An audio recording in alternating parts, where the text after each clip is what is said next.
afternoon. Thanks for tuning in. You're watching Countdown on Bloomberg Quint Live, India's first digital live streaming business news service. I'm Navneet Saluja D'Souza. Well, these are the top headlines that we're tracking at this hour. Markets fall towards the lowest point of the day. On expiry, the Nifty trades below its 50 DMA and all sectoral indices trade with cuts. The broader markets are underperforming. Bajaj Auto is the top gainer on Nifty after its third quarter earnings beat street estimates. The two-wheeler maker also recorded its highest ever quarterly volumes for its international business. Colgate-Palmolive is trading with cuts after its third quarter earnings. The company reported volume growth of 2.3% compared to an expectation of 3%. Indian Oil Corporation, Tata Motors and Bharti Infratel are the other three Nifty companies set to report numbers today. And in news just coming in, India has reported its first confirmed case of the coronavirus. The patient, a student, has tested positive in Kerala. Good afternoon, Neeraj. Not a good day. We've got our first coronavirus case also coming in, and the markets are also not doing well on this expiry day. Yeah, that's the thing. On the expiry day, when we would have thought that ahead of the budget, we will not take too many positions. Maybe this is some unwinding, or maybe there's specific stocks which are leading the charge lower, but the banks are clear culprits, and beyond banks too, the others have contributed. Bring up the India VIX just momentarily before we get to the heat map. Yesterday it had fallen. Today too, in the start of the trading day, it had come off, and now perking up. So VIX itself is looking pretty volatile in the session today. Bring up the heat map and show you what's moving and what's not. I think select banking names would be under pressure. Yes Bank right out there, and Reliance Industries, the big boy, is down another 2.5% in trade. So from the highs of 1600 or thereabouts, it's now dropped nearly 130, 140 odd points. So pretty stark the kind of fall that we're seeing in this one. In the overall red picture, Reliance stands out. There's weakness in BPCL in the session. GAIL, JSW Steel and a few others too are looking slightly wobbly, and HDFC Bank has corrected about 1% as well. So the heavyweights are right out there, as you can see. What's doing well? Well, very selectively, Bajaj Auto, about 1%, 1.3%. There's strength in ICICI Bank. Power Grid ahead of the numbers is up about 0.7%. Some semblance of sanity in iShares, but really the gainers don't matter. It's the losses which are standing pronounced. Banks, Reliance, metals, all of them under pressure, I dare say. IT to Devina is largely looking like being under stress today. Yeah, the broader market space too, in light of what's happening, with the overall market sentiment and the market mood being the way it is, taking cues from the global equity markets as well as the benchmark index. It's almost in tandem with what the benchmark index is doing. So we're down about almost 1% for the mid-cap index. These are your gainers. So Escorts on the back of good numbers is up in today's session, followed by Jubilant FoodWorks. While the numbers came in line with expectations, the fact that they managed to maintain even in a slowing environment, that seems to have kept some interest in the stock. It's up about 3.5%. Indiabulls Ventures, Hexaware Technologies, Crompton Greaves Consumers up 2%. What's doing well is Manappuram Finance. Remember, 2 days ago reported its numbers. Muthoot too, both of these counters are active, about 1.5%. Edelweiss Financial Services, it's a constant state of flux for this one. So on a day where you see the stock moving down 10%, the next day it recovers 10%. Today it's down about 3.5%. A lot of cloud over what's been happening with regards to those Impulsive scam investigations. Endurance Tech, Glenmark, NBCC, Gujarat State Petronet are some of the other bigger losers. The biggest loser there is IDFC First Bank. We've got losses after losses, and that's really not exciting the street. From the small cap space, a quick look at what's happening there. Strides Pharma is up about 7%. Radico Khaitan, you've got Wockhardt continuing to do well, 2.5% higher. First Solutions, Soba, Sun Pharma Advanced Research all up. What's losing is MCX, Trident, Dish TV, Godfrey Phillips is down about 5%, and Credit Access Grameen post its numbers, is trading weak, reported its numbers a few days ago and is trading weak since then. Well, what else is important? Well, the only thing that we're tracking this afternoon, considering it's the futures and options monthly experience, very crucial, is what's been happening in the futures and options space. So Navneet is going to join us and take us through that. Navneet. Thanks for that, Davina. It's not the best of expiry we would have hoped for, the first expiry of this new year. Index has been trading below the mark of 50 DMA me, I guess, right from the word go in the morning, because it was a gap down opening, and from there, those opening levels also we've been grinding only lower, and right now we're at the lowest point of the day, almost inching very closer to the mark of 12,000, which is a very, very big support for the index after we've breached those key moving averages of 20 as well as 50-day moving average. I want to talk about Nifty Bank as well. You've got Nifty Bank rollovers currently at about 46%. You are seeing the January futures also seeing some bit of interest right now, though the contracts expire today. Some fresh shorting definitely visible for these frontline indices. Of course, volatility has picked up once again, but in terms of level now, India VIX is, by the way, I think this is the highest level, 17.02 for the day, highest level. And in terms of options data, what levels to watch out for? 12,100 call is the one which continues to witness a lot of OI addition today. Almost 70 lakh shares have been added there, and of course, because of time decay, you're seeing the premiums falling now. It's just half paisa on that strike, and 12,000 put, a key level to be watched today. So writing continues. Remember, we are down 100 points, very close to the mark of 12,000. No sign of put writers running for cover that 12,000 mark, telling you that the bulls will look to defend this mark. Let's see whether we close around those levels or not. Very quickly then, on the stock future side, Escorts probably is bucking the trend, not just today. We've been highlighting how the stocks outperformed so far this month. It's up 28% in this series. Of course, the numbers also supporting good operating performance coming in, and now the counter is just 4% away from its 52-week high levels. In fact, the volumes too have been on the higher side. In terms of cash segment, you can see on your screen the white line indicating today's volume vis-a-vis the average volume of last 20 session. Some earnings reaction then. Bajaj Auto came out with its numbers a while back. Good performance operationally. There was margin expansion seen, and the stock's also trading at 50 DMA. Post the numbers, we have seen signs of fresh longs coming in, and you've also got Godrej Consumer. The stock's fallen quite sharply today, and fresh shorting seen on the futures side. Technically, the counter has moved below its 50 and 100-day moving average after the fall of 7.5% now. Remember, I think the analysts have been concerned with the 2% revenue growth that they posted. According to them, because of discounts, that revenue growth would have come by. So that was a dampener. I just want to pull up Colgate futures as well. The numbers came just a while back. Once again, it was a disappointment on the volume growth. Also want to highlight on a sequential basis for Colgate. Imagine the volume growth has gone low. I think last quarter somewhere about 4%. Now it's at about 2.3%, and the stock's also at the lowest point of the day. Futures telling you fresh shorting is taking place post the earnings, Neeraj. Well, on to a Bloomberg exclusive before we get in our market voice. India is speeding up the process of selling its loss-making national carrier, Air India. Sources tell Bloomberg News that officials have met as many as 9 companies to gauge interest in buying stake in the airline. Siddhartha Singh, who broke the story, is joining us now with more details. Siddharth, good having you. What is it that you're learning?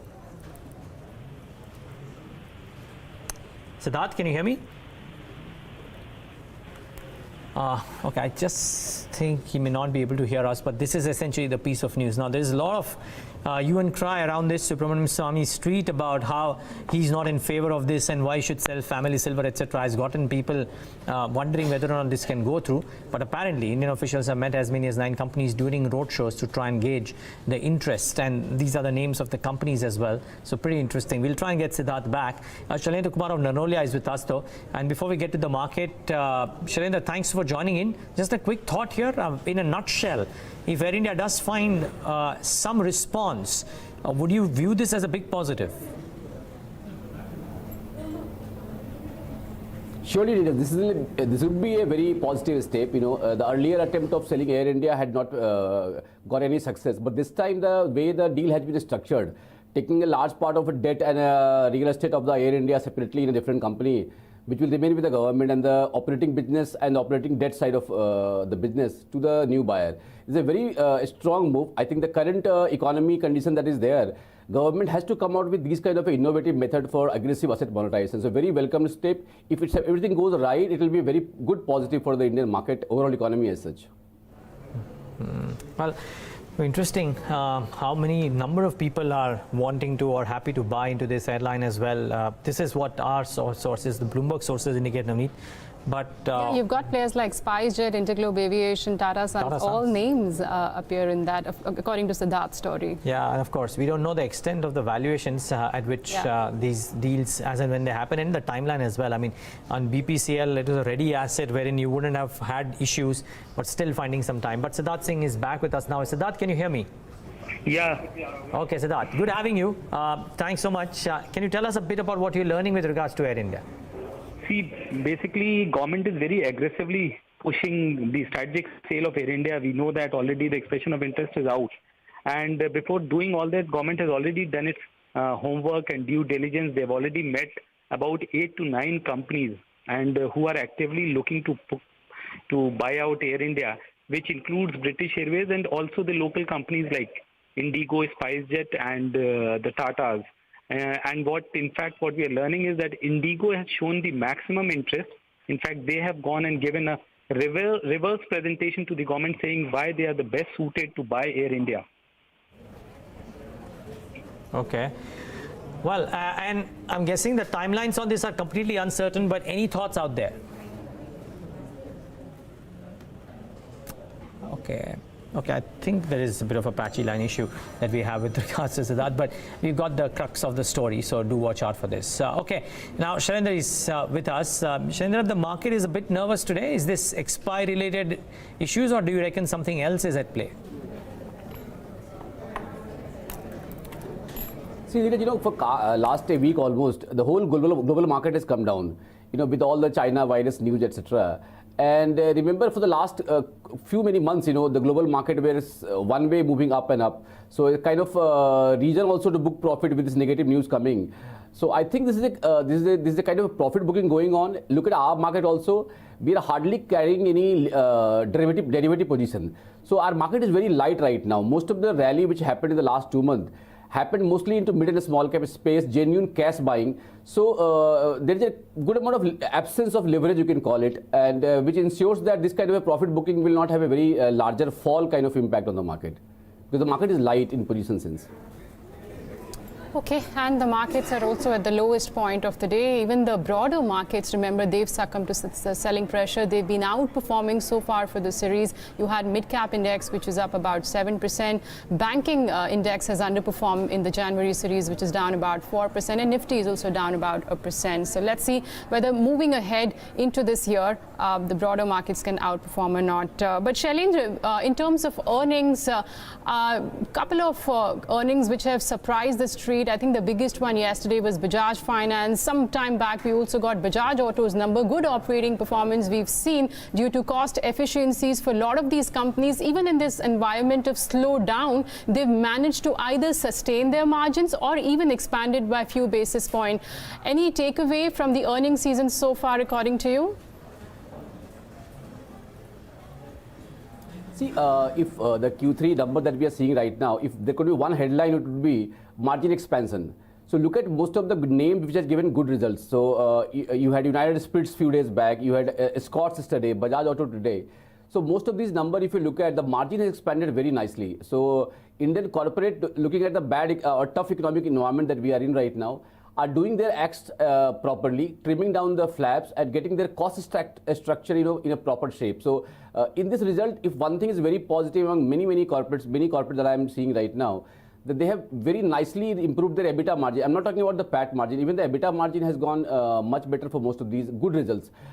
If in terms of disappointment, it was mostly higher slippages by most of the banks. So most of the banking name, you had little higher slippages than what we were expecting pre-results.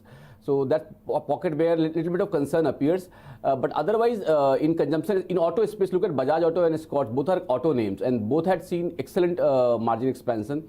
For Bajaj Auto, both the volume number has improved as well as the margin has improved. So good news on that front. In fact, from the FMCG space, we'll be getting numbers of Dabur, Marico today, but Colgate a while back has reported its volume growth. Numbers are, I think, marginally below top line, bottom line, and the stock's just not stopping. It's down now at almost at the lowest point. Huge amount of shorting also coming on the future side.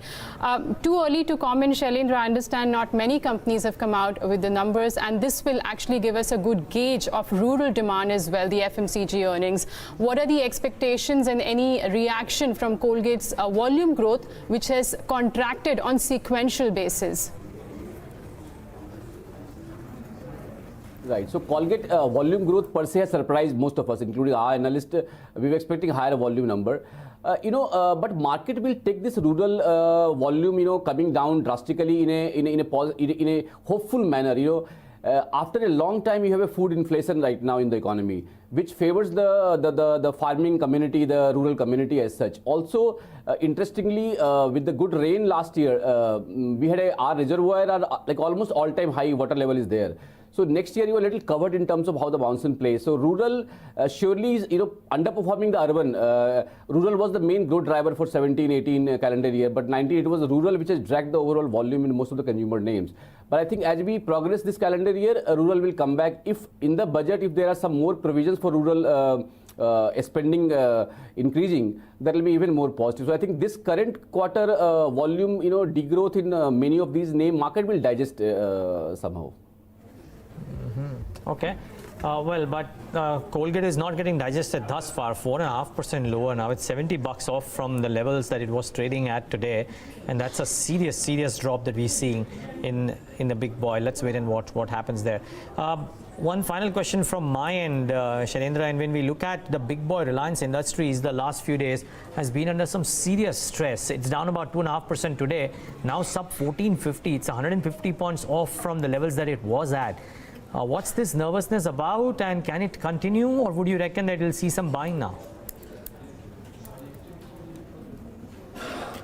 See, Dheeraj, my own sense is there are a lot of conflicting news coming up. Aramco taking stakes in Reliance or not taking a stake. They are more interested into BPCL. That story is denting bit of a multiple comparison for Reliance, I would say right now.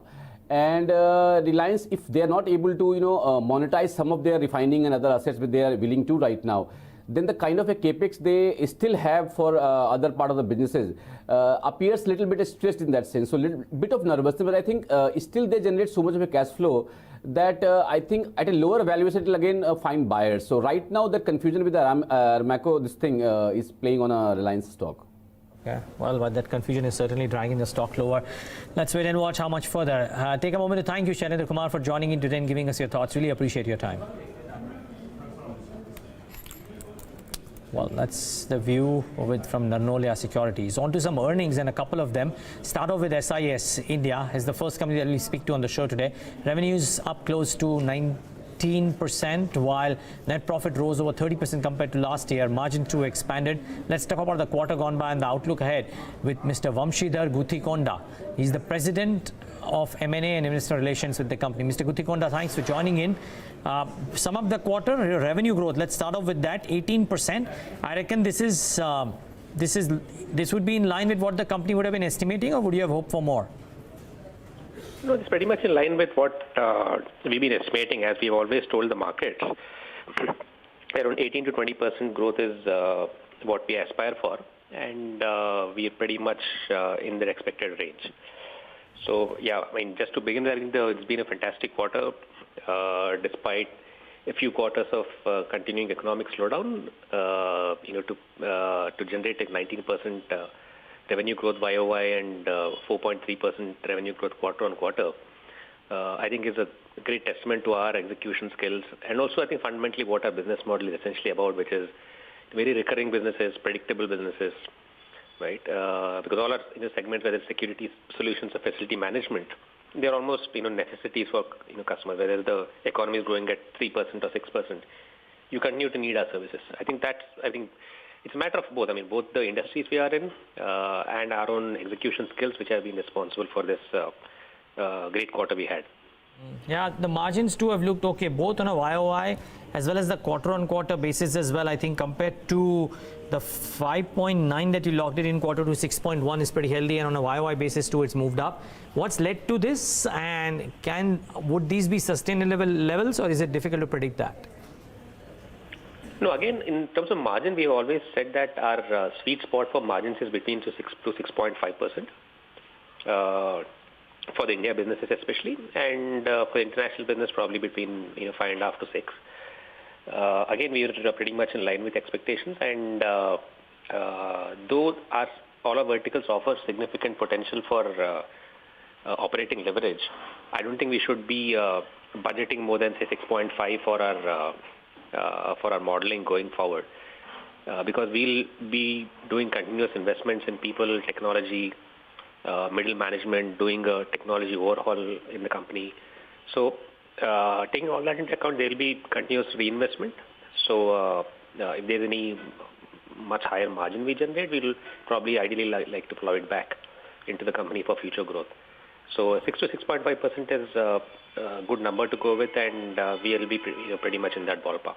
Okay. By the way, but just hang on, because just speaking of Dabur numbers, by the way, they just come up on your screen. I would want some guidance from SIS India. But Mr. Gutikonda, just stay on for a bit, because Dabur numbers are out. 2353 is the revenue number versus 2199. The net profit is at 397 crores. So those numbers seem okay. I think there is a one-time loss of 20 crore rupees as well. So if you actually adjust for that, the net profit numbers look pretty strong, and I think the consolidated EBITDA too likely slightly higher than what the street was working with. So I'm just going on the basis of the consolidated EBITDA as well as the net profit numbers. They look pretty solid. The only question that we have to wait for is the volume growth numbers, which we don't have as of now. The margins have been below what Agam's poll was throwing of 21.1%, and they posted, Agam just sent it to us, the margins have come in at 20.9%, and this is coming, I guess, the trend seems to be similar. Colgate's ad expenses were really on the higher side, and I think similar has been the case for Dabur as well. In a weak environment, these companies have been spending more on advertisement. Is 203 crore versus 178, which they had spent in the corresponding quarter, and even in the September quarter, it was just about 144. So ad expenses are on the higher side. Probably that's put some pressure on the margins. But the stock has recovered from the lower levels, and let's see what the volume growth number comes about. Our polls showing a number of about 3 to 3.5%. We'll see whether there was any sort of market share gain, especially in the toothpaste segment, because we've seen the volume growth from Colgate's number. That's been a disappointing. Stock right now just about trading flattish. 5.6 is, I think my producer tells me, is the volume growth which has come by, and our expectation was about 3.5%. Remember, these volume growth numbers are for the domestic business,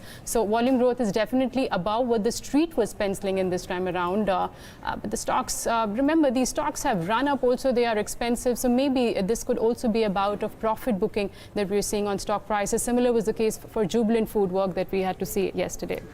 Yeah, should be interesting. So the volume growth numbers all being watched out for. The numbers looked okay, the volume growth number at least. Let's wait and watch what the stock makes out. But we still have SIS India with us, and they spoke to us about the sweet spot on the margins and the 18% odd revenue growth that they've done, which is in line with what they have guided for. Now, you look at the bottom line numbers too, they've grown, they've done much better. Mr. Gutikonda, two questions rolled into one. One, based on what you've done for the first 9 months, what is the estimate that you can leave us with for FY20? And if I'm not wrong, at the end of Q2, the net debt had grown marginally, even though the net debt to EBITDA remained comfortable. What has happened in Q3? Have the debt levels gone up further? No, so just on the second part of the question, which is on the net debt, our net debt in international went up by around 25 crore, largely on account of forex translation. It's not an actual increase in debt. It's because of a translation, because the rupee depreciated this quarter against the AUD. That's the primary reason for marginal increase in debt in the international business. Apart from that, there was some marginal increase in working capital, but overall our net debt has come down as compared to the previous quarter, because the collections have been extremely good in Q3, especially in Australia, where we had historically high collections, and our DSOs also at a historic low. So our that's why net debt is very comfortable, and our balance sheet is we have sufficient financial muscle for organic and inorganic growth. And as far as your first question is concerned, what would be the guidance for the full year? Look, our business is a very steady state business. If you have a 9-month number, right, you pretty much know, without putting a number on the table, you pretty much know where you're going to end the year at, right? You can just annualize Q3 and just put some marginal upside over it. I think it'll be pretty much close to it, where our number would be. Beyond that, I think it will be difficult to give any guidance. Okay, understandable. Just one final question, Mr. Gutikonda.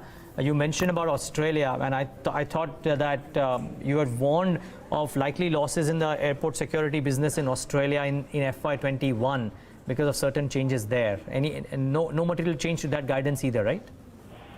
No, in fact, just to refresh everyone's memories, actually we said some part of that aviation business would, we lose this year itself, FY20, and some in FY21.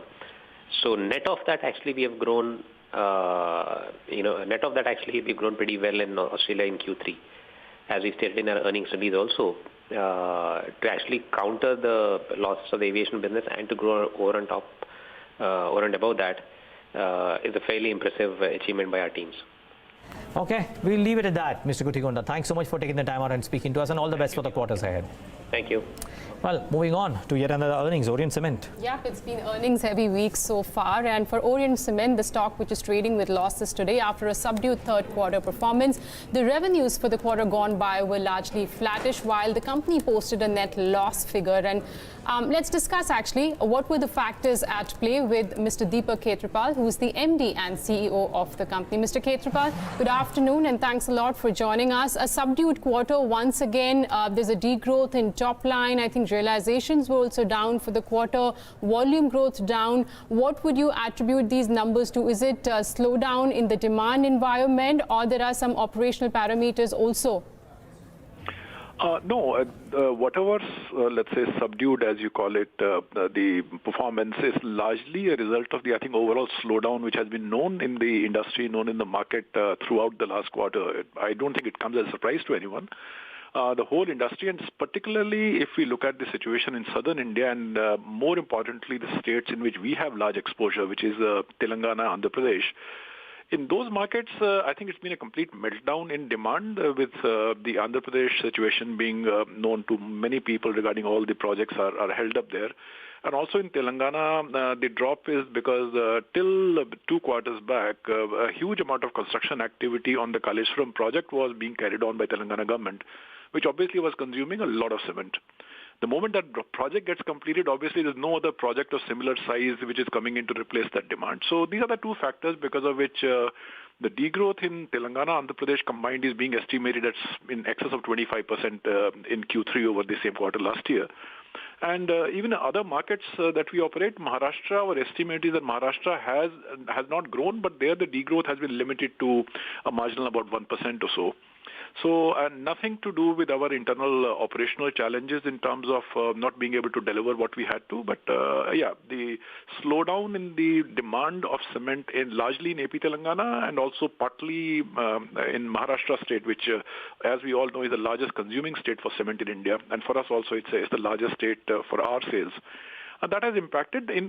You touched about the operational challenges. In fact, on the operations side, we would say that if you go through the details and do a per ton analysis, we seem to have done rather well in terms of managing our costs better, having huge savings in the power and fuel costs. So all those things have worked in our favor, but obviously none of that was good enough even collectively to overcome the challenge that was posed by the slowdown in demand. You touched upon the operational parameters. What I wanted to check, were there any operational parameters at play for a subdued performance? But what was the EBITDA per ton, if you could give us a number versus September quarter? The EBITDA per ton this year we've had is 390 per ton, which in the absolute terms we've had EBITDA of about 58 crores. Over last year's same quarter we had an EBITDA of just 42 crores. So there's a growth in EBITDA, and to that extent, yes, we feel better. But the disappointment is coming because we have had, I think, overall expectation in the market much higher. But if we compare with our performance, let's say in the last 2 quarters, last 2 years in quarter 3, both the previous years we were at 42 crores of EBITDA. And this year we are at 58. So there is positive growth. What is looking subdued is actually at the PBT or PAT level, which is largely a function of our having started a project nearly a little over 3 years ago at a cost of 2,000 crores. So the interest burden and the depreciation burden of that in a lean quarter, it tends to overwhelm the EBITDA, and that's why we have at the PBT level we have a loss, but EBITDA level there's definitely growth. Of course, we've seen that quarter three EBITDA has recovered nearly 50%. That's what the numbers are throwing up. But give us a sense, since you mentioned the numbers have also been impacted because of the exposure to southern market. We actually saw that in Ramco Cement's number also yesterday. If you could just help us with regard to your geographical mix, what percentage of the revenues are coming from the southern market, sir? In southern markets, we end up selling nearly 40% of our cement. And another, I would say nearly 50% actually comes from the western markets, which is largely Maharashtra and part of it is Gujarat. So those are the two, let's say, main areas for us. And within South, we say out of the 40% that I said, more than 30% is actually AP Telangana, with Karnataka accounting for around 10%. Okay. And with regard to cement prices, sir, there's been a lot of chatter that the companies have been increasing prices of late. Could you just give us a sense? What's the average selling price right now versus the end of the quarter gone by? That's the December quarter. Have we actually seen any uptick in prices? Because there are some quarters also mentioning that on ground the demand remains still subdued. The demand remains subdued compared to what we had in the same quarter last year. Just to, again, I don't know whether you have the data available. The Q4 FY19 was actually a bumper quarter for the entire industry, including for our company. So if you start comparing Q4 of last year with what we are seeing in the so far of the current quarter, yes, maybe it is not looking as strong as last year was. But if we compare sequentially, the recovery in demand that we have experienced in the month of December, that is continuing in the month of January. The recovery in prices in January has been there in patches. In certain markets in Western India, prices have moved up depending on which market you talk about, between 10 to maybe around 15 rupees a bag. Whereas in South, the price recovery is very marginal. So from that, it's a mixed picture. Demand recovery over, I would say, the previous 6-7 months has been there in December, continuing in January, and price recovery in January, I would call them green shoots rather than saying a higher cement price has been established in the market. But yes, there are green shoots available. There are green shoots, but let's see if certain markets continue to be a drag for players like you. You said there was a project of 2,000 crore which is underway. Could you tell us what's the current debt on the books right now and how do you plan to repay that? The project is not underway. This project was commissioned about 3 years ago. That's what I said. And that's why the interest depreciation comes on the P&L anyway. The net debt is a little over 1,200 crores. And the repayment of that is as per the completely agreed the contractual terms with the banks. Which, like I said, is a term loan to be repaid over 15 years. And this is the third year of the loan. So we are repaying that as per the schedule with the banks. Mr. Khetrapal, one final question. Compared to the return ratios that the business by and large earned, and not necessarily Orient Cement, but by and large the cement business earned a few years ago, that's come off. Do you reckon that over the course of the next 3 or 4 years, the return ratios at large could be taken up, if not for the industry, then for Orient Cement from where they are right now? I think for Orient Cement and for the industry as a whole, these ratios, I think, must go up. Largely due to the fact that the huge, I would say, when the industry results used to be very good, now I'm talking about, going back year 12, 13 or thereabouts, the industry was seeing a much better picture in terms of the returns on investment. And then a huge amount of new capacity got added to the markets, which led to the supply overhang. And after that, we've actually seen the entire industry suffering. We may have suffered a little bit more compared to the larger pan-India players. But the current rates that we have on the capital employed, I don't think are sustainable for the industry or for any investor also to allocate resources to this industry. So to my mind, if the industry needs to remain attractive for fresh investments, these returns have to go up. At Orient Cement, in any case, we are working towards that. And In the case of Orient Cement specifically, if I can talk about, the moment we've seen the prices in the market are reasonable, and we are not talking about exorbitant prices of cement, the moment the markets give us reasonable this thing, we are back with very, very good returns on capital, which happened in Q4 of FY19, which also happened in Q1 of FY20. Largely function of how the demand price scenario plays. But on a secular trend for this industry to keep attracting investors, I think the returns have to go up. There is no doubt about it. Okay, well, we wish you all the best for that, Mr. Khetrapal. Thanks so much for speaking to us at Bloomberg Quint today. Thank you so much. Thank you.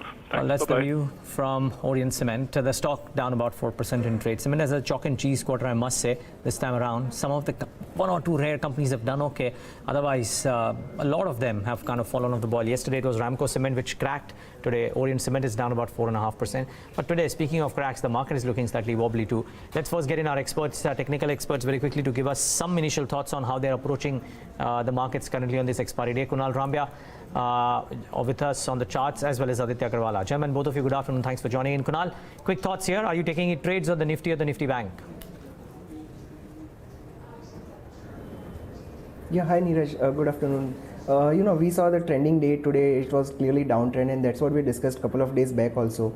I think the Nifty and Bank Nifty have broken the major support mark. So if I come to Nifty, certainly the first support area was around 12,050, 12,065, which was a minor support. That's taken out decisively today. And when it comes to Bank Nifty, again it was 30,650, 30,700 kind of zone, which is again taken out decisively. So I am expecting in the days to come we may foresee Nifty coming down to say 11,650, 600 kind of zone. That's going to be mid-term target, and for Bank Nifty again that the target remains at 29,500 because it's a clear distribution near to the top itself. Okay, Aditya, what about you? So there is weakness in the market without doubt, as Kunal also pointed out. 12,000 is acting as immediate support. Going ahead, I would closely watch it for 12,000. As we approach budget, volatility is going to increase. We're witnessing WIX inching higher. So we would witness extended volatility periods as the day progresses. Probably tomorrow it could be even higher. So if market breaks 12,000, in that sense, a fresh short can be initiated for targets of 11,900 to about 11,850 on the downside with a stop loss at 12,070. Until unless we break 12,000, my sense is we might just claw back to levels of 12,100 to about 12,120 again on the upside. So we have to see how market behaves in trade tomorrow. If it breaks 12,000, then yes, a fresh short does make sense for targets of 11,900 to about 11,850 on the downside. Okay, and so far 12,000 level has been defended, and tracking the options data, considering it is the expiry, that's the level which is sitting with maximum open interest. So far there is no unwinding which is coming. In fact, we've seen fresh addition on the 12,000 put. Remains to be seen the closing comes above that mark or around that mark. But very quickly then on the individual stocks, Aditya, which are the stocks that you're recommending in trade? So I've got a buy and a sell. Navneet, Havells has broken down from a consolidation, and it tested that breakout neckline and it's resumed its downward trend. So as far as technicals are concerned, this looks extremely weak. My sense is it will continue to slide lower as the day progresses and the coming trading sessions as well. So one can look to go ahead and short Havells future at current levels for target of 580, keeping a stop somewhere behind, somewhere above levels of 630. The second stock is a buy recommendation on Britannia. Stock has been going through a sideways consolidation after a sharp up move. Now it's due for an up move again, showing signs of a recovery from a consolidation. So one can go ahead and buy Britannia Industries for targets of 3,300 with a stop loss at 3,150. Kunal, your stock calls for the afternoon? Yeah, hi Navneet. Good to get in touch with you again after a long time. So I'm right now more on the banking side, and I'm looking out for the short opportunities. So first is ICICI Bank. Today it gave a breakdown, and certainly again it came up and right now trading near to 530 mark. So by any chance it breaks below 525 in coming days, keeping the stop loss of 535, one can go short and expect the targets say near to 510. Positional target remains open till 475, 480. And the second is SBI. Today's trade at the end, recently just half an hour before, we saw a massive correction in the counter. So by any chance the stock gives a chance to short near say 315, keeping the stop loss of 325, one can expect the target of say 290 to 275 in the days to come. These are going to be midterm targets, but because of extreme volatility, one needs to be careful on the stop loss front. Okay, so those are some individual stock strategies from our technical experts, but time to go to our fundamental expert as well. We're joined by Jigar Mistry of Buoyant Capital, who joins us right here in the studios. Hi Jigar, good to have you with us. I think it's your first show with us, so welcome to Bloomberg Quint. What's been the assessment so far with regard to earnings season? I think largely leaving aside private banks, which disappointed on slippages front, but numbers looks like they've been in line with what the street has been expecting. Yeah, first show, so thank you so much for inviting me. You are right, Navneet, that essentially the third quarter so far has, going into it, we were looking at fairly subdued sort of expectations, but I think those have more or less been in line. I think the sort of thoughts are moving away from the quarter and more into what the budget can deliver now. Correct. And you know, if I had to say, I think one has to keep a very restrained view on what can be achieved, right? So essentially, if you look at where we are right now, we have already reached the fiscal deficit between April and November of something like 8 trillion rupees, and versus a budgeted number of 7 trillion rupees. Now, historically, the full year fiscal deficit is lesser than the first 8-9 months because the tax collections pick up and then the government breaks down on expenditure. But this time around, we are dealing with almost 1.45 trillion of tax cuts. So one needs to see on where the GFD number would end up at. My sense is 7.8 to 8 trillion. And that's just the numerator, right? The denominator, which is the nominal GDP, will itself be lower from something like 211 trillion expectation to 205. So you're looking already at 3.7, 3.8 gross fiscal deficit to nominal GDP. And the 3.3 was the expected number. Now, where do we go from here? I think it's a question of credibility to a certain extent because we are likely to miss the tax collection mark by almost 2 trillion rupees at the center's level. So that's the 1% of GDP. That's not small.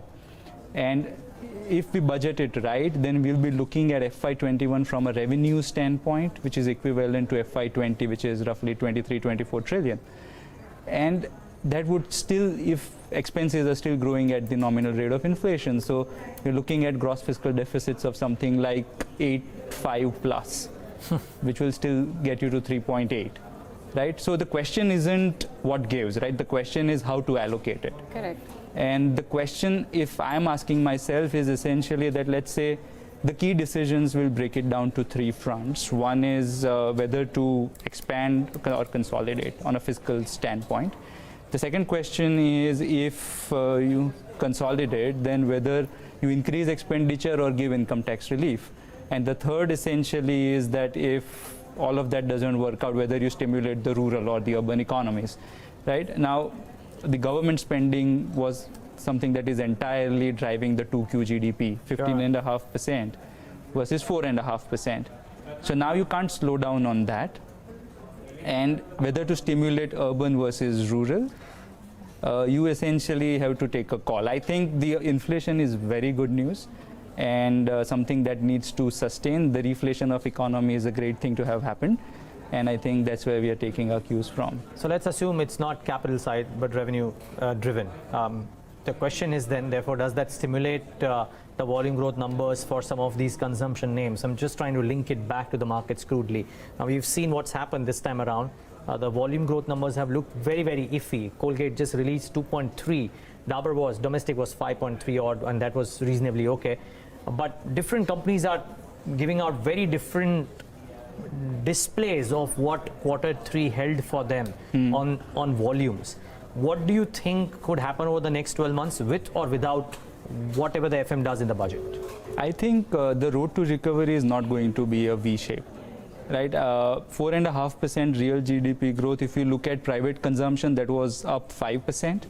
Government spending was up 15%, and everything else was zero or negative. Sure. So from there, you can't really expect something to return a positive volume growth territory.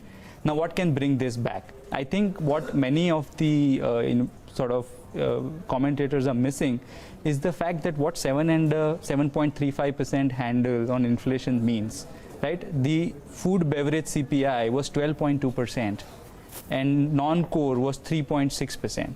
So vegetables growing at 60%, the wholesale price of milk going from 22 to 30, milk itself is a 8 trillion market. So you're putting 4 lakh crores in the hand of farmers. That will go to a certain extent a decent way. I don't think we should expect personal tax cuts, because if you look at the RBI paper, then the state spending in terms of fiscal multiplier outweighs central spending, which outweighs taxes. So I think if it's given a choice, I would much rather push with expenditure rather than cut taxes. But so then, therefore, it brings out the question that what happens to the volume growth numbers for all of these consumption names, and whether it's a pocket, staples and discretionary is a pocket that's worth investing in. Investing is two-pronged question. So I think neither space is worth investing in today. Right? Because if you look at the discretionaries, I cannot talk of discretionaries without a caveat. Right? Talk of automobiles, for example. Yes, the rural farm incomes this year, in our expectation, with the expectation of Rabi, will be the best in 4 years. But can I go ahead and say, yeah, two-wheeler will not have any impact from EVs? Probably not. Right? And whether, let's say, white good will not see the brunt of the crunch of demand, I don't think so. I think this whole question arises because over the last 2 years, we have had this investment theme where what's doing good continues to keep doing good. Right? But whenever you have seen the spreads compress, so when you look at the corporate spreads compress, investment styles have to change. Right? No PE, no stock in India is 1,000 PE stock. So one strategy that has worked over the last 2 years is unlikely to work going forward. 2018-19, I'll tell you, has been one of the most trying times in terms of credit markets. The upgrades to downgrades, if you look at the CRISIL website, is something like 2:1. Right? In 2020, it's come down to 1.2:1. We're still not seeing more upgrades than downgrades. But the corporate spreads are reducing. So it's not come down as much as 135 BIP repo correction, but the spreads are reducing for a AAA paper, for a AA paper, not so much for BB and below. Once that start crunching down, you will see the markets broad base. Right? And you've seen that. So from 19th September, you've seen more stocks outperforming BSE 500.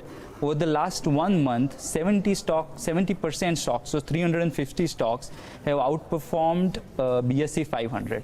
You compare that number for 2018-2019. Much top different. 5 companies are up 57%. The bottom 200 companies are down 50%.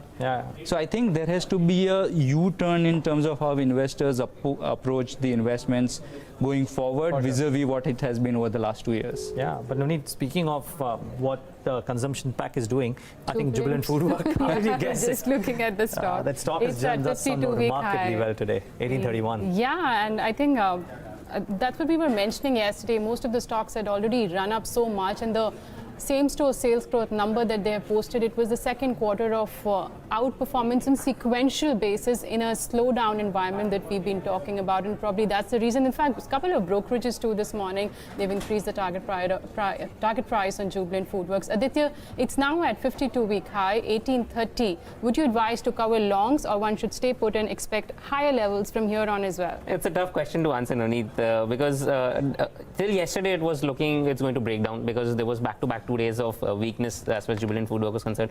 Today it's back up again, making new 52-week highs. I will prefer to book out profits at current levels. Closer to about 1850 is a resistance for the stock. So I would prefer booking out profits if somebody is already holding on to longs. Would not recommend advising fresh longs.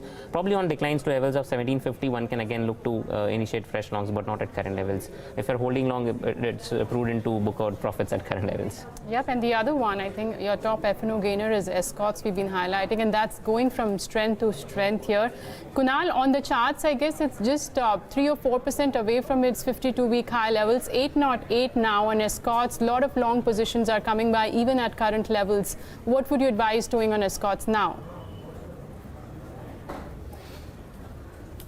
So again, Navneet, if you look at the weekly chart, there was a big spike right from 700 to around 808. So that's staggering around 14% in a week itself. And because of good numbers, definitely there is more buying interest. But right now the stock is near to September, that's March 2019 level, which is near to 820, 830 mark. So we may see some kind of cooling off from these levels. If these levels are taken out decisively on the higher side on weekly basis, weekly closing basis, then I think, there is more potential on the higher side till say 920, 930 mark. If you're already holding the counter, advisable to trail the stop loss and keep the stop loss for time being to say 750. Fresh entry, I would avoid at this level because of extreme risk reward ratio.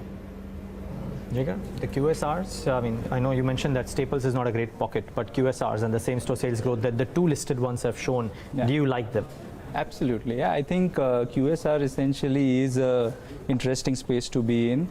We don't hold that in the portfolio as of now. Neither of the two. Neither of them we own in the portfolio because the portfolio is slightly differently structured at the moment. But everybody is eating pizza apparently, right? So the same store sales growth is growing. Revenue growth was at about 9%, so it's turning out to be fantastically well. One of the select few pockets where if they're happy to show growth, I think markets is happy to reward them. Escorts, on the other hand, is, I think, a play pretty much on how rural farm incomes, right? So tractors is a space which is pure play rural. M&M you might not get from the perspective that there are a lot of other businesses. So rural per se is not a large part of SOTP, but Escorts is a very interesting play as well. We don't own that in the portfolio either, but it's an interesting space to be in. Why don't you discuss the stocks which are there in the portfolio? A couple of them. Yeah, lots of them actually. So I think we can break it down in terms of how, some sectors are loud and some sectors have not been over the last 2 years. Our strategy is either to get into them because the investment strategy needs to change. And even within the spaces that are doing very well, there are stocks that have not. So for example, the sectors we like a lot are banks. We have ICICI and HDFC. Historically, we have owned Axis, we have owned IndusInd Bank, but we don't have that anymore. One large part of the play is valuations. The other part of the play is that if rural incomes are going to grow, you need to have a player that have presence in that space. Credit is a market which is very important for us. So whenever the spreads compress, two asset classes do fairly well. One is equities, of course, but others is credit. And if you see, the banking system level liquidity is almost at 3 trillion. Now, even assuming $1 trillion for the government year-end numbers, is still sitting on huge surplus liquidity.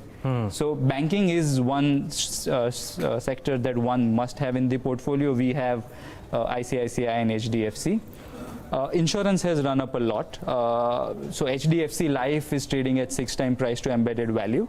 But whenever you have an HDFC Life, you have a Max Life, which is every bit as good as HDFC Life in terms of operating parameters, but not doing as well because of a few technical issues. So if those issues get addressed, I don't know if that happens in 1 week or a month, but that could give a 50% upside easy, right? So Max Financial is something that we have. So you would wait for the deal to happen before you believe that Max could actually take a surge upwards? No, not really. No, because see, once the deal is announced, then you won't be able to buy it. Not for the quantity that we want, but we won't be able to buy it. Because you think the stock will surge any which ways? Absolutely. So what is an embedded value? It's like all the policies that HDFC Life has written till date, and whatever money it will make through the life of those policies, you discount it back, that is one embedded value. Right? Investors are willing to pay 6 embedded values to HDFC Life. Meaning that if you buy out HDFC Life in its entirety, you will make money after it grows above 6 times. The same number for Max Life is something like 1.7 times. You compare the ROEV numbers, the breakdown of the portfolio, every bit as good as HDFC. Now, why would Axis not want to have an asset like that? Right? So they will sign, in my opinion. Why would somebody not want to buy out Analjeet Singh's stake? I think that would happen. Will it happen next month? I don't know. Will it happen in the next 1 year? Yes. And if the stock is giving a 50% upside, then I'm happy to hold it for a year. So it's a long-term bet? Yeah, absolutely. Okay. All our bets, so to speak, are long-term bets. Okay, so those were a couple of stocks which Jigar discussed with us, and they are there in the portfolio that they handle. But I also want to pull up CCL products. That stocks moved higher. In fact, it's at the highest point of the day. The volumes are pretty decent there, 6% gains. The exchange data also shows you almost 50% of the traded quantity as of now has been marked for delivery. Kunal, on the chart, CCL products at 221. What is it indicating? Is it poised for further upside?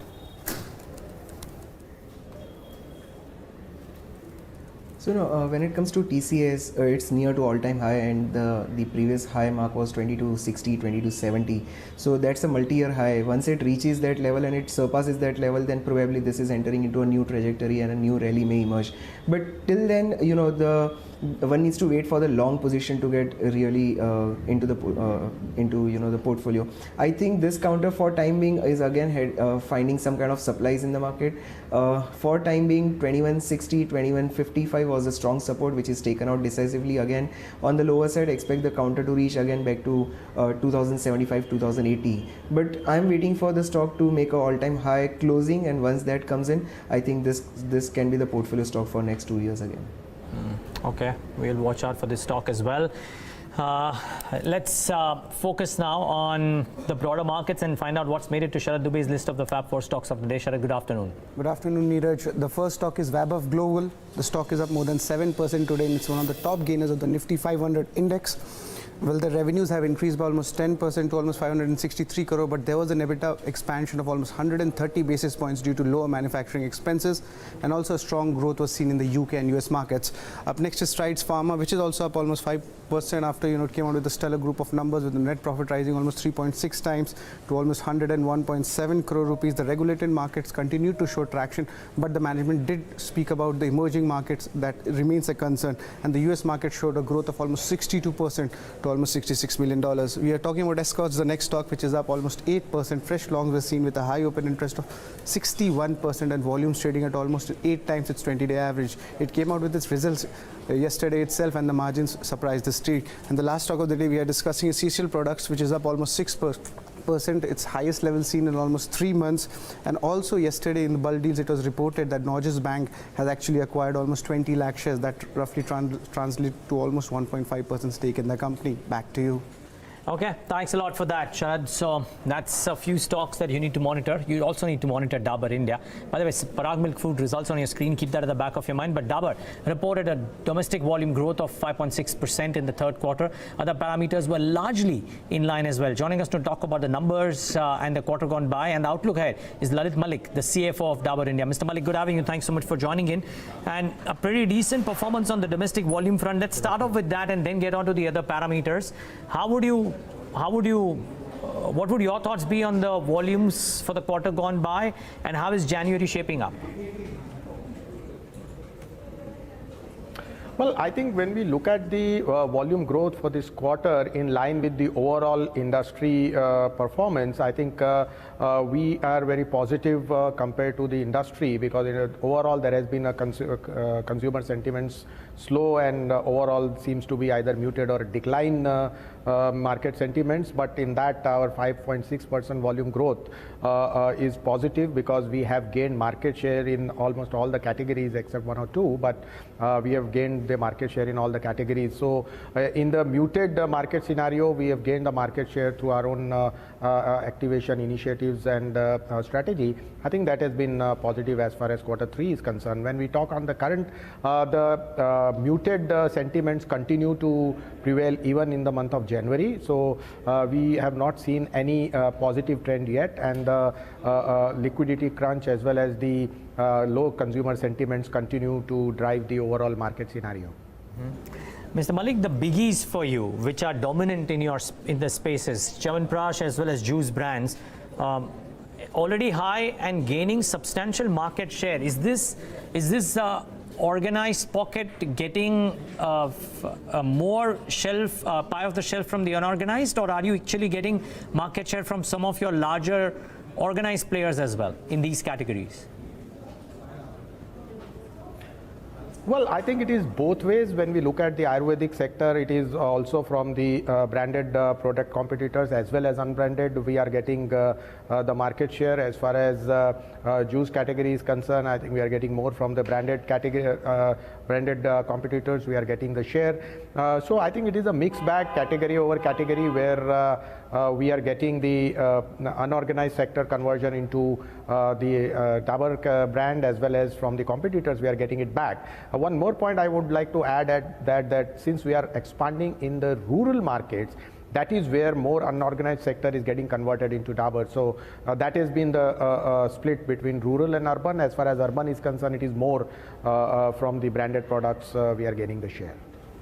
Mr. Malik, a lot of your peers have also been highlighting how there's a slowdown even in the rural market, which used to grow nearly 1.3 to or maybe higher than that compared to urban markets. That ratio in the last 2 or 3 quarters has been coming down. And you can correct me if I'm wrong. I think last quarter you mentioned for you rural market was better than the urban market. What was the scenario in the December quarter? And if you could tell us what's the on-ground situation now? You've already stated consumer sentiment is still weak, but are you seeing any green shoots going ahead? Well, as far as our current quarter is concerned, quarter 3, on the rural side, we have gained the growth better than the urban. So our trend continues, and primarily on account of the fact that we have expanded our reach to villages. When in the beginning of the year we were around 44,000 villages, we have now reached to 51,500 villages, and our target is to reach up to 55,000 by the year end. So therefore, one, we have expanded our reach in the villages, and two, we have introduced low unit packs which are more affordable for the rural market, and therefore in spite of the fact that overall there has been a decline or a pressure on the rural expansion, we have seen better growth compared to urban. As far as urban is concerned, the growth is coming on account of modern trade as well as on the e-commerce, which is growing faster compared to the general trade. But when we compare urban versus rural, certainly rural is ahead of urban even in quarter 3 for us. Growth, sir, which has been posted, is it as a result of down trading as well? As you've mentioned, you've introduced smaller packets in the rural market. Is it a result of that? There are two aspects to this. Number one is the affordability, which is right, that the low unit packs are more affordable to the rural markets, and therefore they are doing it. And second is also liquidity crunch that we have seen in the rural market on account of uneven rainfall, on account of locust attack, etc. So there are both the aspects are there where the purchasing power in the hands of rural market is comparatively lower, and that's where the low unit packs make it affordable for them rather than buying in bulk. They can come back in a low frequency and in a short frequency, and they can buy smaller units. So that is becoming affordable for them, and that is where we are getting the advantage. Okay, so largely the top line growth that we've seen has come in because of the volume growth of 5 to 5.6%, which has been posted. In terms of pricing, now last quarter was also a quarter where a lot of these companies were giving discounts. There were a lot of offers, considering it was also a festive season. How did the pricing pan out for you? And also going ahead, is there any outlook that you can share with us? Well, what we saw till quarter 3, there were deflationary benefits in terms of our material costs. So therefore, in the last quarter, we have not increased price per se, though when we compare to the previous year, there has been some select price increases for which there was some positive that we saw in this quarter. But having said that, I think if we look at our AdPro expenses, we have invested more compared to our top line growth into the AdPro expenses, whereby we have gained as a market share, and that is going to be our strategy also, that wherever we are able to gain in terms of margins, we will continue to keep investing into the AdPro so that we are able to reach out to wider customers and increase our top line. A word on your foods business, where profitability is actually lower on both sequential and year-on-year basis. Yeah, as far as food is concerned, we have seen there is a pressure on the top line, and we have declined compared to last year. So certainly there has been a pressure on the margins on account of low top line growth. At the same time, there has been product mix which has also adversely impacted us as far as the margin is concerned. That is one on account of Diwali gift pack, where since the Diwali was in this quarter, Diwali gift packs generally have a lower margin in view of the packaging cost, etc. And also we have gained in terms of the food drinks, where the margins are comparatively lower. So there is a mixed impact also, but primarily on account of low volume growth on juice, which has resulted in our margins. However, our efforts are to come out with the premium products also and gain the market share so that our volume goes up and we are able to come back with the margins. Okay, Mr. Malik, one final question really. A small conundrum for the next 6 to 9 odd months, if indeed food price inflation perks up, which would essentially mean arguably more hands in the money of the farmer, would that augur well for you, or because of the raw material cost inflation it would be a difficult thing to navigate through? I mean, food and rural inflation essentially. Well, I think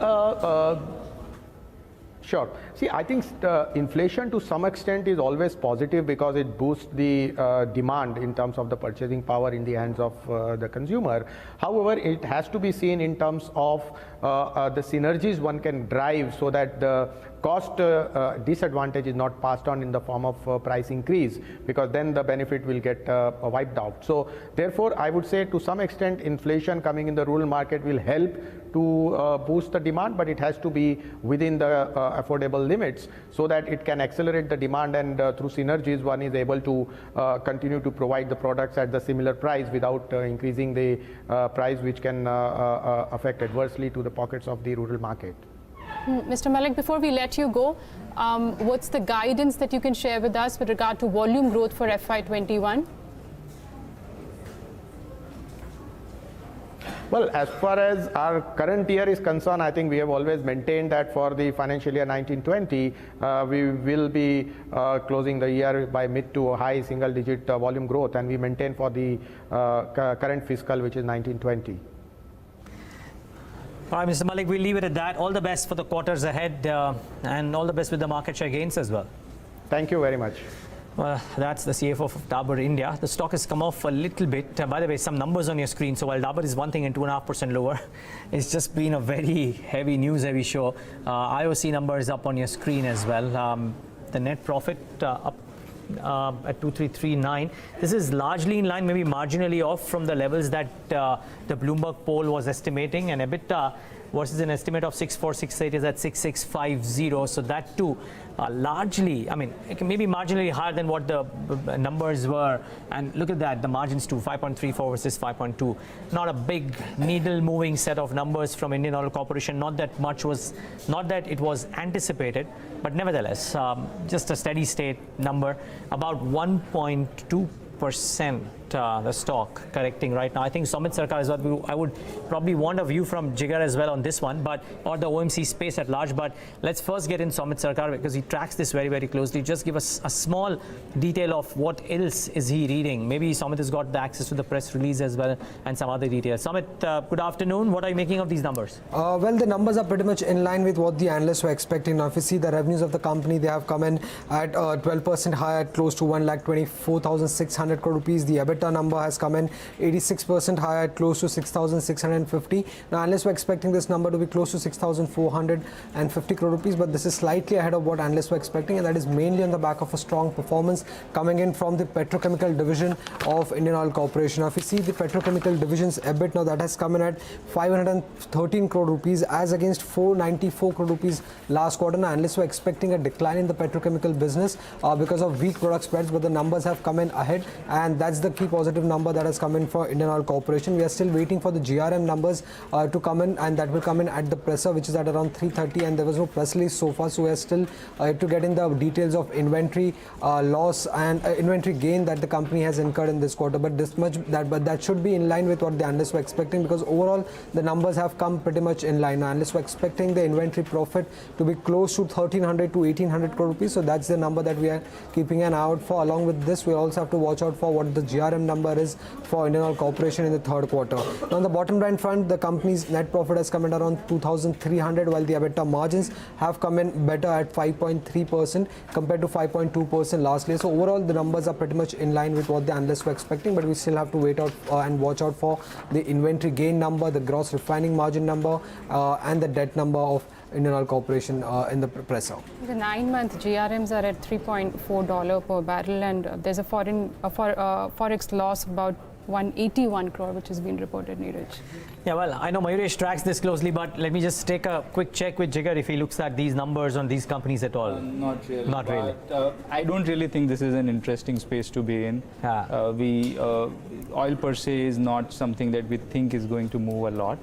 OMCs have already moved a lot, so we might as well just hand it to the expert. Yeah, no, well, I presume that he does, but I would want to ask you some final thoughts as well. But Mayuresh, quick initial thoughts on IOC, if any. So in line, Neeraj, very frankly, and what happens with the petchem business is it moves in tandem with how crude moves. So if crude largely moves downwards, right, the downstream products, which is largely petchem in nature, are going to move downwards as well. So there is going to be an inherent pressure in terms of both demand dynamics and the realizations on that one as well. The second element obviously is with the new IMO regulations coming in, I think the middle distillate players are going to benefit significantly compared to the ones who are having a lower distillate market share. So the Paradeep refinery is doing exceptionally well in terms of the Nelson complexity. The middle distillate portfolio is also quite well stacked up. But as Navneet was pointing out, I think the gross, or the GRMs, I think they probably remain in this range for some areas. I mean, I think better sectors or stocks to probably look at. For sure. Well, a lot of people would say that. Though maybe the commentary might differ for BPCL because there is an added element out there. Well, let's wait and watch. Okay. So, Jigar, one final thought. You mentioned about a lot of things that you, different, your portfolio. I heard you mention that your portfolio is constructed with a slight bit of a difference. Let me ask you, does the portfolio have any presence of some of the pockets where the market expects some significant measures, which is real estate or infrastructure? Do you have exposure here? Absolutely. Where and why? See, real estate is one sector which doesn't cost the fisc too much, and the government can possibly bring a lot of sort of positive surprise to it. Imagine they come and say that, okay, you buy a house, any value, and you don't pay taxes, buy a house for the next 12 months and don't pay taxes on it ever, right? Something like that. Realty index per se is up 40% last year. So I doubt if there are any direct plays, but there are a lot of indirect plays in terms of NBFCs that are very interesting. We own PNB Housing. Mahindra Financial Services is very interesting from the rural recovery standpoint. So yeah, those places in the real estate space are very interesting. Right. Good talking to you, Jigar. Thanks so much for taking the time out and being with us today. Thank you for inviting me. Our pleasure is ours. Well, that's a move from Buoyant Capital on select pockets. As we speak, though, when I look at what's happening beyond, the markets have just recovered a little bit from the levels that they were trading at just about half an hour ago. So we are off the lows of the day. Keep that at the back of your mind. What's moving? Amongst other names, Somani, GTND, Spark and CCL Products is up about 8% now. Sharad highlighted in the Fab4 stocks, and that stock has really zoomed about 8% higher in trade. The winner, though, has to be Escorts, and I know we spoke about it with Jigar, but can't not talk about this, Mayuresh. Decent set of numbers yesterday. Up 9% today. What is the street liked so much about it? No, so Neeraj, if you look at the quarter-on-quarter numbers, right, if you look at the tractor numbers specifically, quarter 2 and quarter 3, I think there's a sea of difference. I think almost 19,000 odd units in Q2, then around 25 odd thousand units in Q3. The EBIT margin has surprisingly been better on a year-on-year basis. It's at 14.4%. Now the construction equipment division, which Escorts probably has, I think it's in line with industry trends, but I think the 40% utilization that they probably have on that segment itself.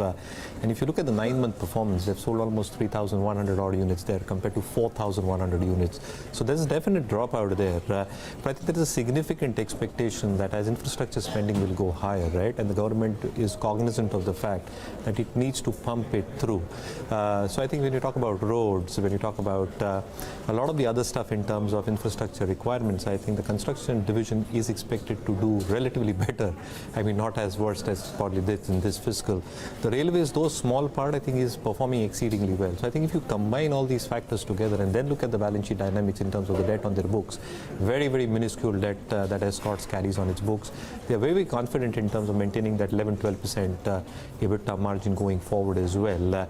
And it's been a surprisingly better Rabi season. And if you look at the first Doppler estimates, I'm not sure how reliant they are. I think the monsoon should be on track, which probably means that the tractor sales should revert back. The added element again is that 50 HP plus have new emission norms coming in, I think the share that they've got is 55-45, which is a large portion below the 50 HP between power track and farm track. So I think Escorts will probably benefit both from a regulatory perspective and even from the standalone business dynamics perspective and a clean balance sheet. So yeah, like the stock, I keep on holding it in the portfolio. Just one question there. Was there any element of pre-buying ahead of BS6? Because the vehicles will become even more expensive, especially in the case of commercial vehicles. Oh, they would, right? Yeah. I mean, it's still some time away. It's October 2020 that they're talking about. In this particular quarter, December quarter, do you see any, because the numbers are looking better, was there any element of pre-buying? Not that I heard from the management commentary itself, but I think there will be a lot of elements of pre-buying that you'll probably see even in this quarter, right? So if that probably happens, I think the justification of the units sold, specifically on the farm equipment one, will stay put. And as I said, I think the proportion that they've got is very evenly matched, which means they don't take that significant hit on the plus 50 HP tractors as well, which will be higher priced going forward as well. Well, interesting. Mayuresh Joshi's view on Escorts, he likes it, but they continue to hold. The way Mayuresh didn't hear anything about pre-buying from the management, I didn't hear Mayuresh say that he's buying it afresh, but he's saying that he's kept on buying. He's kept it in the portfolio. That's the point. And well, Aditya gave his view on Escorts a while back as well. Well, we have our experts with us, but it's good time to first get in what the dealing rooms are recommending in the session today, a sense of that. And Darshan is here with his channel checks. Darshan, good afternoon. What are you gathering? Yeah, so Jubilant FoodWorks for one is something that dealers are talking about. It's up 5% the last time I checked. Decent volumes today. Post the management con call that happened, there is a lot of domestic funds which are accumulating. Despite the markets being down almost 1%, the Nifty, this stock continues to stay strong. The commentary was very strong, the results are very strong, and the expectation of a low base now kicks in, and the earnings growth is expected to go in much higher. So Jubilant FoodWorks trading at record highs is something that dealers are talking about. The other one is SRF, which is another counter which actually seeing a lot of buying at lower levels, has been a massive outperformer of late, big beneficiary of the issues that are happening globally in terms of what's happened with China. So as a chemical play in terms of SRF does also benefit. So SRF is one stock that's been spoken about. And Tata Motors will report numbers after market hours. Dealers expect this time around that Tata Motors probably will report a strong set of numbers. That's the trend that's been spoken about. So that's all the chatter from the dealing rooms. All right, Darshan, thanks a lot for bringing that dealing room check. But let me just pull up DMart as well. The stock's up about 4% or thereabouts. It's crossed the mark of 2,000. The highest point of the day, 2053 right now on Avenue Supermarts. It was up even yesterday, mind you. So we've seen some gains coming by from Avenue Supermarts. Numbers have come in, everything's been digested, but I don't know, Aditya, whenever you're there on the show, DMart happens to move up. What to do at current levels now, 2050? And I continue to say that it should be in your portfolio, continue to hold on to it. If you're not bought into it, buy into it. I'm looking at a target of 2200. I was just about to mention, we've spoken about Jubilant FoodWorks, we've spoken about Escorts, so how can we not speak about DMart? You just brought it up. So hold on to it. 2200 is the target. If you're not bought into it, please buy into it. I'm looking for a target of 2200 with a stop loss just below 2000. Mayuresh, most of these expensive companies which have been coming out with the numbers, of course, valuation-wise, we've been arguing they are expensive. Pidilite, good set of numbers once again. You got Jubilant FoodWorks. Of course, DMart remains expensive, and the numbers, they've been pretty consistent. What to do with these companies? Stay put in the portfolio, keep them, or it's time for some bit of churning now? No, so again, Navneet, I think the issue is that there are very few pockets in the market where growth is actually coming through, right? So at least in these pockets where growth is returning back or has remained very, very consistent, I think players or investors don't mind holding on to their position. So I think the urge would still argue that I'm still saying holding, right?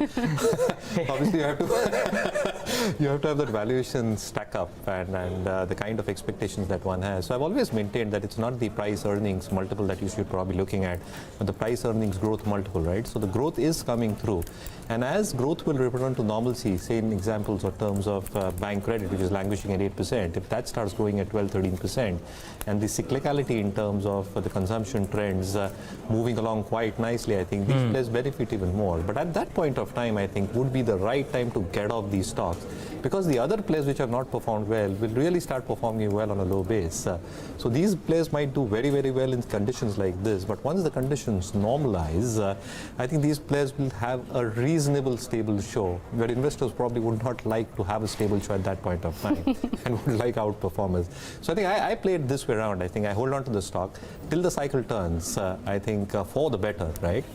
I think I'll be better moving out into better beta correlated stocks. At what point of time, I think hold. Okay. Now, so let me ask you about two names today. One of them is Jubilant with the numbers, but the other one is Colgate. And the valuations are a lot more reasonable than the peers. Let's say a lot more reasonable than Dabur as well. Yeah. But the volume growth numbers left a bit to be desired. It's 6% lower, Mayuresh. What's your view here now? So again, I think the market share has not really moved the needle for Colgate. So I think both... And this is the management which has said that they'll go after volume growth and still managed only 2.3%. Yeah, exactly. So I think that's the whole premise, right? I think if you're going after volume growth and still you're not getting your numbers in place, I think there is competitive intensity. The second is their Ayurvedic portfolio, which needs to ramp up in terms of competition intensity as well. So I think Dabur Red, surprisingly, I've not seen the granularity of the numbers in this. There is market share again in the toothpaste segment. I was just checking that, and this is coming from Colgate, where there is suddenly renewed aggressiveness from the management also. Exactly. So I think I'll wait and watch, Neeraj, as simple as that. Though valuations might be a little bit better compared to what it was, say, a month back. I think they're not showing the traction that one really ideally needs to see, right? So they are an MNC. I think it's a synonym for toothpaste in India even now. So you ask any guy on the street, I think he'll still say I'm buying a Colgate rather than a toothpaste. But the numbers are still not showing up. So I don't know. I think I'll wait it out for this one.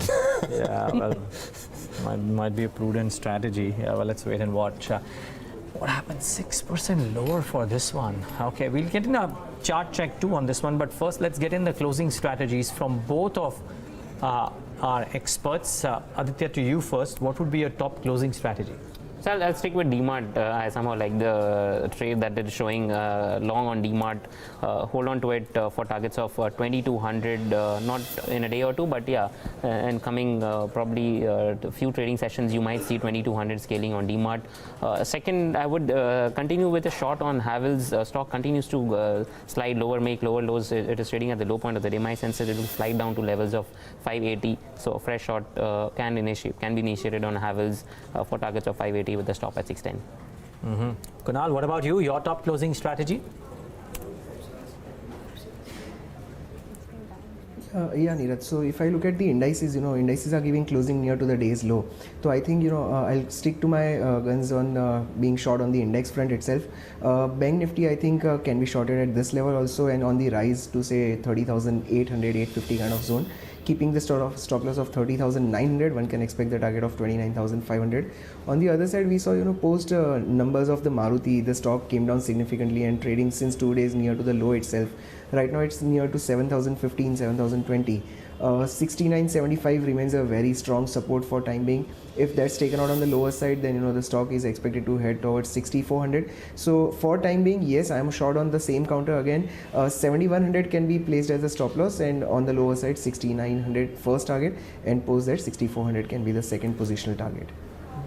Okay, some closing strategies. I don't think we've discussed Godrej Consumer. That too is sitting at low point of the day. The numbers came in yesterday, but looks like the analyst in the street is pretty disappointed. Though they posted a volume growth of 7%, this one's down nearly 8%. Aditya, first a technical check. What to do at current levels? Cover shorts, or there's more room for downside? Cover shorts. My sense is 675 will act as an important support for the stock, though the volume is pretty high on the stock, but there's ample supply, ample demand around 675 levels to about 670. So I would prefer covering shorts after 8% decline on Godrej Consumer. Mayuresh, this has been an underperformer compared to its peers. What to do here?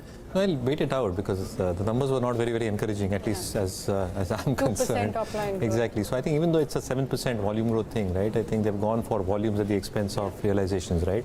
So I think I've always maintained this for FMCG companies. I think it should be a volume plus price-led growth. I think it's clearly missing. I think one of the legs go missing, and you see the reaction on the stock. So I think maybe a quarter away in terms of what comes out of the budget in terms of rural spending. We're hearing a lot in terms of the allocation to Manrega probably going up, MSP prices probably getting hiked, a good Rabi season coming through.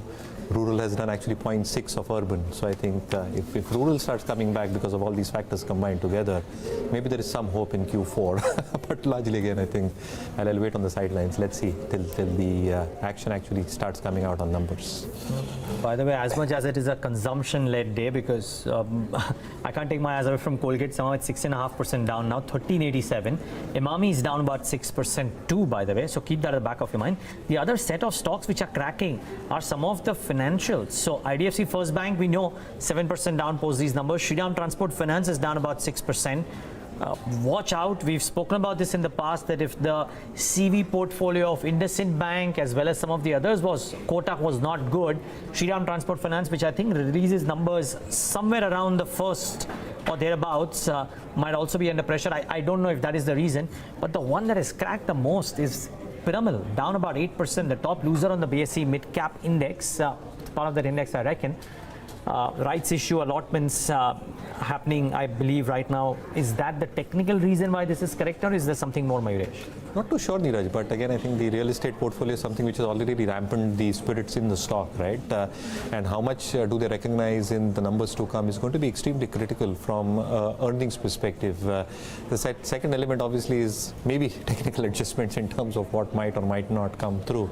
But largely, I think the street is a little bit wary in terms of the quality and the asset-related issues on their balance sheet. So wait out for the numbers. I think no need to rush in this one as well. I'm just looking at stuff that is being put out right now. I think the amount for the rights issue is being debited from bank accounts. Maybe the allotment of the rights issue is expected this week, and I don't know if that could be one more reason, but that stock is down about 8% now at 1568 and counting. So do watch out for that one.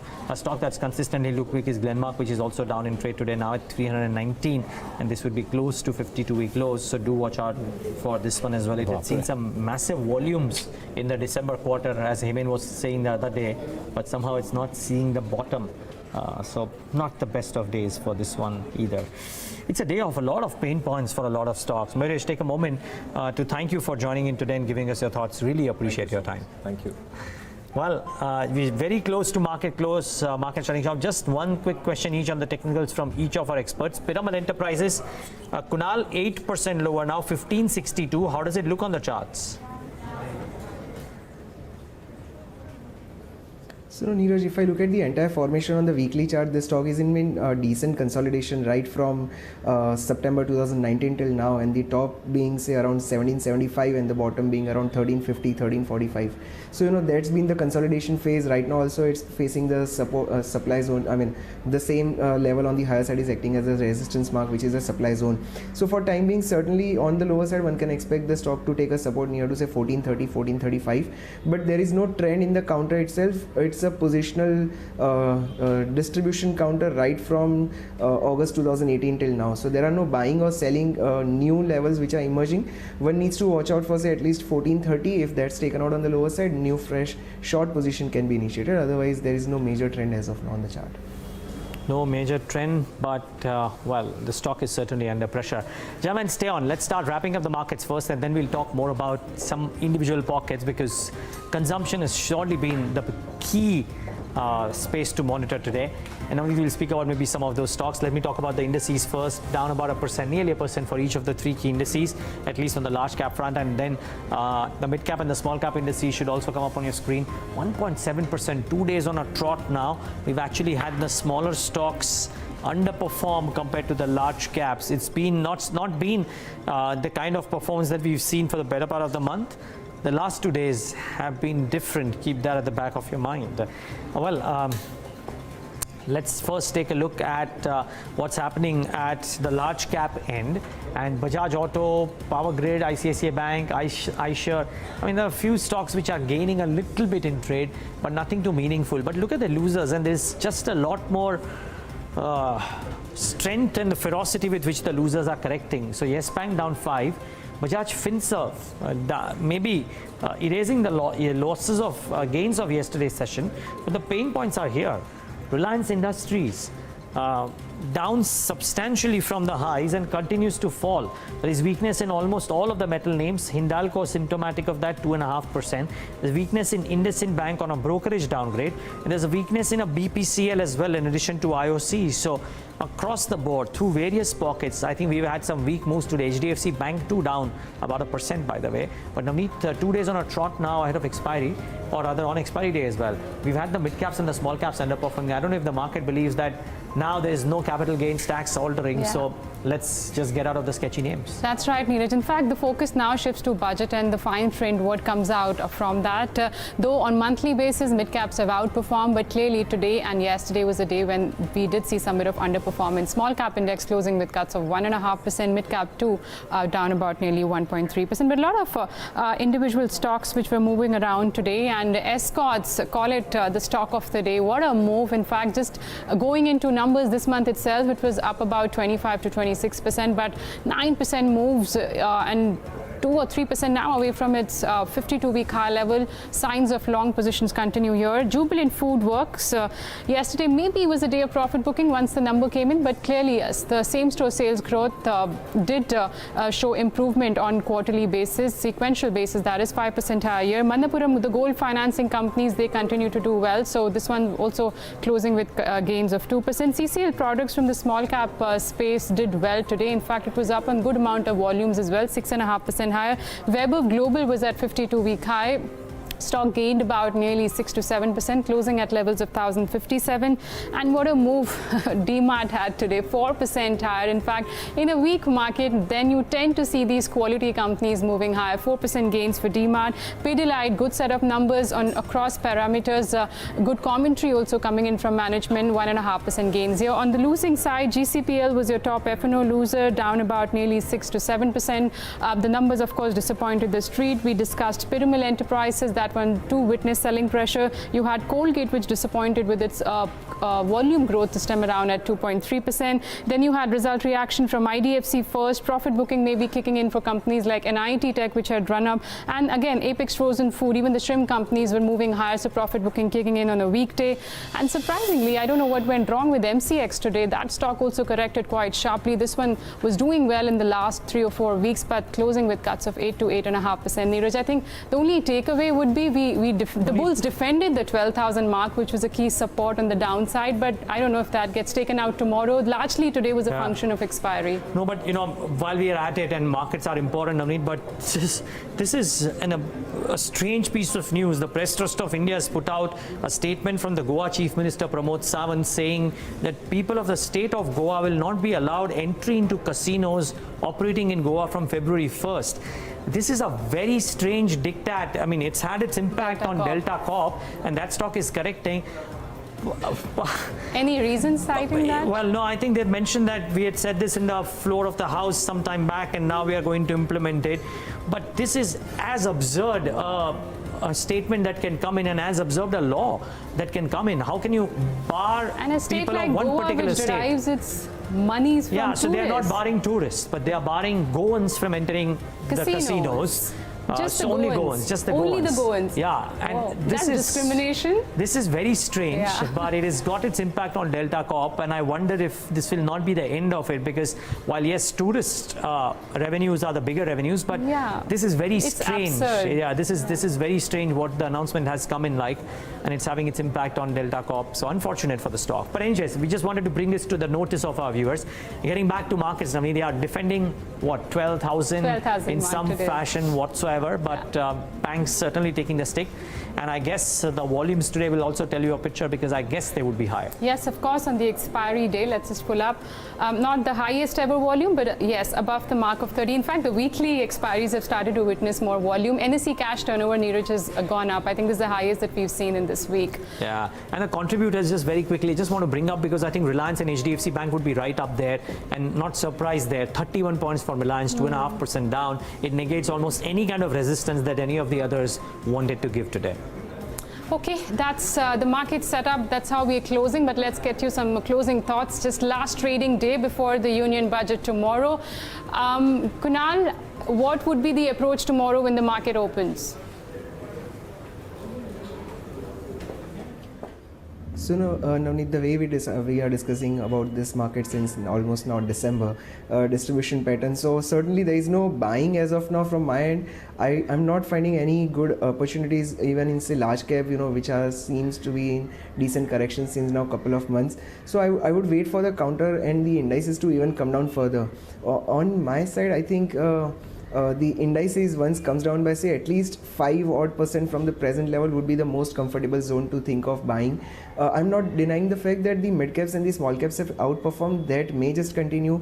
I'm certainly bullish about many mid cap and small caps, but when it comes to large cap and indices, certainly more on bearish side rather than being on bullish side right now. Okay. So tomorrow morning I will wait for the markets to open first, and then see how the markets behave, and then probably take a call on it. All right, fair enough, and let's hope it's a better opening and a better day. But Aditya, what about you? What if 12,000 gets breached? Then probably I'll initiate a fresh short, and we might just slide to levels of 11,930 and 11,840 on the downside. It's going to be two trading sessions of extreme volatility, Navneet, so traders need to put their seatbelt on and be ready for that bumpy ride. Today, tomorrow and day after tomorrow, you're going to witness volatility for sure. But if 12,000 breaks, yes, initiate fresh shots for targets of 930 and 840 on the downside. Okay, that's the technical call coming in. Let's thank our experts then. Kunal as well as Aditya, thanks a lot for joining us today and taking us through your technical views on the markets and also some stocks. Well, with that, it's a wrap on this edition of Countdown. Goodbye from Neeraj, my side, and the entire team who put this show together. Stay tuned. Market Wrap comes up next.